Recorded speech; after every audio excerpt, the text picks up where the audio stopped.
이 NLP라는 것이 원래 신경이 말에 의해서 바뀔 수 있다. 이게 이제 큰 틀이죠. 신경 언어 프로그래밍이니까 신경이 말에 의해서 바뀔 수 있다. 그 말도 맞고 네. 우리의 신경작용은 말인데 사실 이게 마음이야 또. 네. 왜냐하면 우리 마음이 언어로 표현되잖아. 언어로. 네. 아, 나 배고파, 나 외로워, 나 슬퍼, 나 불안해. 언어로 표현되거든. 그다음 우리가 이제 언어라고 생각하면은 네. 이것만 언어로 생각하는데 네. 사실은 이것도 언어라. 그렇죠. 네. 네. 표정. 이것도 다 언어라. 제스처, 네. 표정. 시각적인 내가 안 그랬다는데 왜 그래? 목소리. 청각적인 부분. 네. 미안해. 랄랄랄랄라 이런 거 청각적인 언어. 그 다음에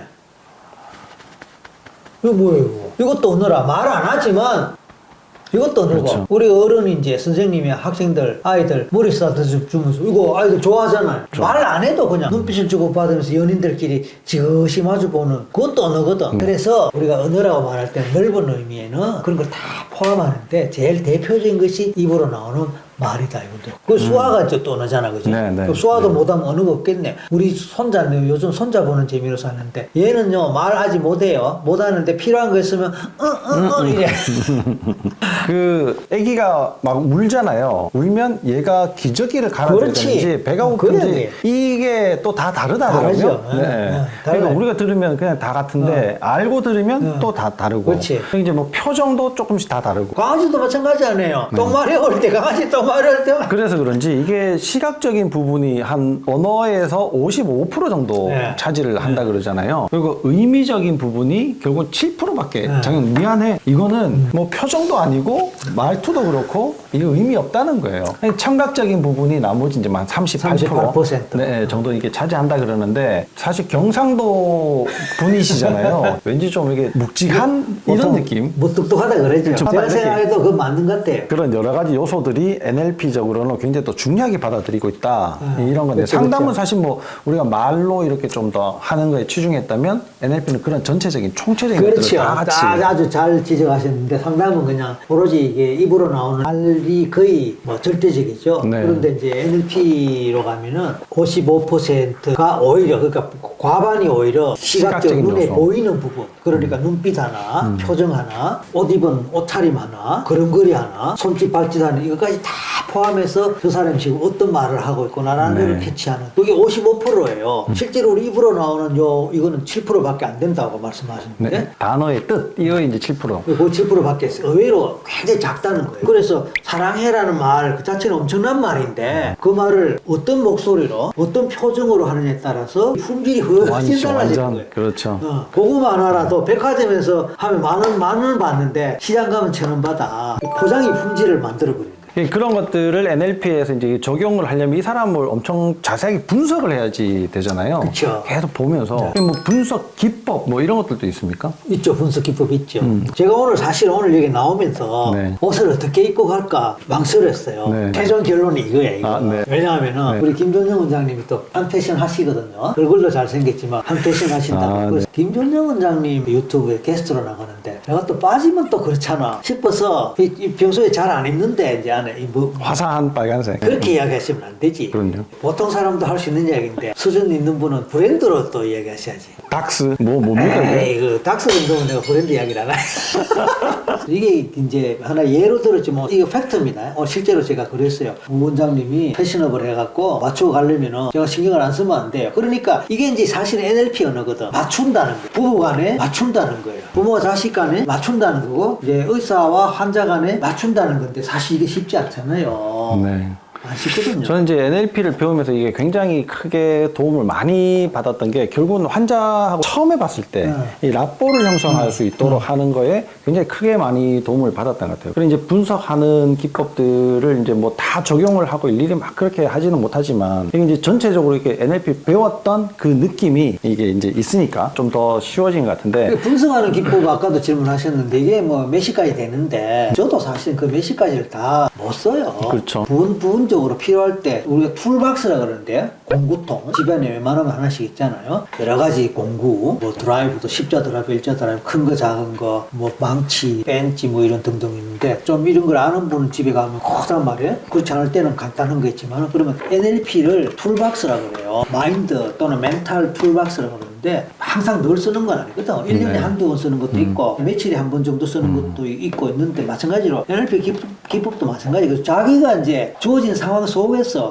어떤 상황에 많이 부닥치고 어떤 환자를 주로 많이 보고 하니까 거기에 맞는 걸 중심으로 잘 쓰면 되죠. 그런 것 같습니다. 네, 네. 그리고 이제 이게 말씀을 나누다 보니까 우리나라에도 NLP를 가르쳐 주는 데가 좀 여러 군데가 있지 않습니까? 많죠. 네, 있는데 이렇게 이제 얘기를 들어보면은 지금 이제 박사님이 NLP를 배우면서 최면을 같이 했다. 이거 자체가 박사님이 또 새로운 NLP를 만들어낸 것 같아요. 그래서 이걸 일단 이제 히프노 NLP라고 해요. 히프노시스라는 게 영어의 최면을 영어로 말하는 거거든. 히프노하고 NLP를 붙여갖고 히프노 NLP라고 이제 미국에서 많이 나오고 있어요. 최면을 할 줄 아는 사람이 NLP를 할 때 더 효과적이지. 그래서 구분하지 않고 이걸 묶어서 최면적 NLP, NLP적 최면. 제가 이제 딱 그거거든. 퓨전이라고 그러죠. 네. 융합. 네. 그러니까 훨씬 파워풀하죠. 그럼 뭐 어떤 측면에서 더 파워풀해지게 되는 건가요? NLP도 완벽하지 않고 최면도 완벽하지 않거든. NLP 없는 게 최면이 있어요. 반대로 최면이 없는 게 NLP에 있어요. 없는 걸 이쪽에서 빌려 쓰고 여기 없는 걸 이쪽에서 빌려 쓰고 그러면 훨씬 낫지. 제가 이제 자랑스럽게 생각하고 계속 뭐 기회 있을 때마다 이야기하는 게 2006년 KBS에서 나온 건데 뭐냐면 마음 스페셜에 제가 출연을 했는데 거기서 오이 알레르기 치료하는 게 나옵니다. 네. 여러분 그 검색해서 보시면요. 1부의 제일 첫 파트하고 제일 마지막 파트 양쪽에 두 개를 합쳐버리면 제 파트가 돼요. 1부에서 시작을 하다가 어떤 20대 여대생 오이를 못 먹어요. 오이 먹으면 알레르기가 심해갖고 응급실에 실려가야 될 정도로 저로부터 뭐 어떻게 해서 나중에 마지막에는 오이를 10년 만에 처음으로 먹는 장면이 나와요. 그러니까 해결을 했다는 얘기죠. 오이를 못 먹고 막 피하고 먹으면 막 토하고 해야 되는데 항상 곤란해고 막 이런. 근데 결국은 마지막 장면에 가보면은 저하고 이제 상담을 받고 그 자리에서 10년 만에 오이를 처음으로 먹고 멀쩡한 걸로 끝이 납니다. 그러면 원래 그거는요 NLP를 주제로 하는 프로그램 내용이었어요. 네, 방송이었는데. 방송이었어요. 제가 맡은 파트는 NLP가 주제였어요. 저한테 NLP를 맡기더라고. 그래서 NLP에 대한 인터뷰를 하고 사례를 보여달라. 네. NLP로 알레르기 치료가 잘 된다. 이 말을 했더니 정말이냐 믿을 수 없다. 그럼 보여달라. 그런 환자 있으면 데리고 오면 내가 해주겠다. 안 그러면 내가 데리고 오면 짰다 안 그러겠냐. 그래서 이제 아까 그 사례자가 나왔고 그 자리에서 먹는 걸 자기들이 보면서 믿을 수 없다는 식으로 깜짝 놀라요. 그러고 나서 촬영을 끝내고 뒤풀이로 이런 스태프들이 많이 있었는데 저 최면 좀 해주세요. 저 담배 좀 끊게 해주세요. 그렇게 하죠. 이런 걸 한 건데 그거는 책으로 나왔어요. 나중에 마음이라는 책입니다. 중요한 거는 뭐냐면은 사람들이 그걸 보고 최면을 한 건 줄 알아. 오이 그거. 근데 실제로 그거는 NLP거든. 거기서 NLP란 말은 안 나와. 근데 NLP의 사례로 그걸 했단 말이에요. 최면을 해놓고 NLP적으로 문제를 해결하는. 아니. 아니에요. NLP만 했다니까. 완전히. 네. 왜냐하면 대전제가 이건 NLP 파트다라고 하기 때문에.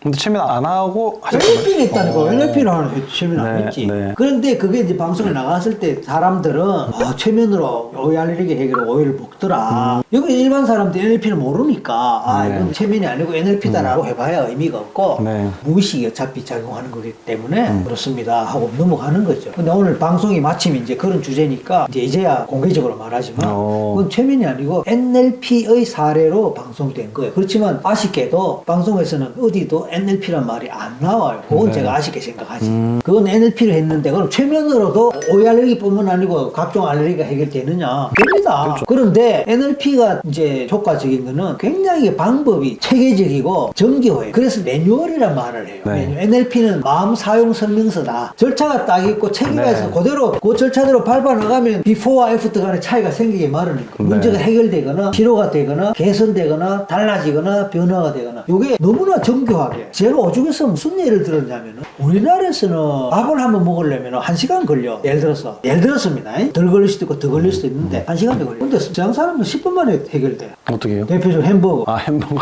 맥도날드가 왜 세계적으로 자본주의의 상징이 됐냐 이거죠.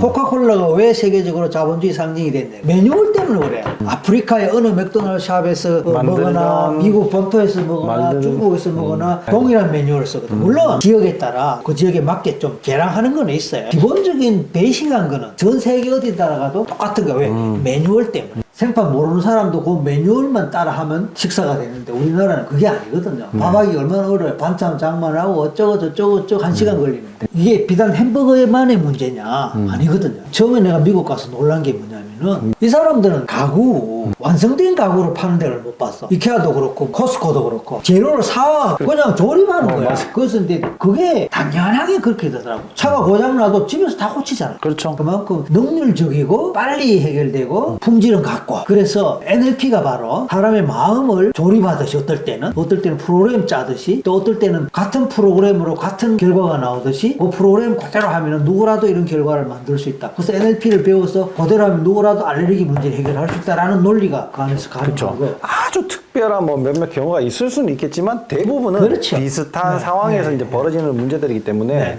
그런 게 다 해결할 수 있다. 그런데 이제 최면에서는 그런 게 없는 거예요. 그냥 좀 포괄적인 최면에서는. 네, 네. 그렇기 때문에 어떨 때는 막연해요. 초보 때는. 저는 뭐 다 통달했으니까 뭐 그런 건 아닌데 그걸 NLP로 갖고 가면은 1, 2, 3, 4, 5 하고 쫙 그대로 따라하면 되는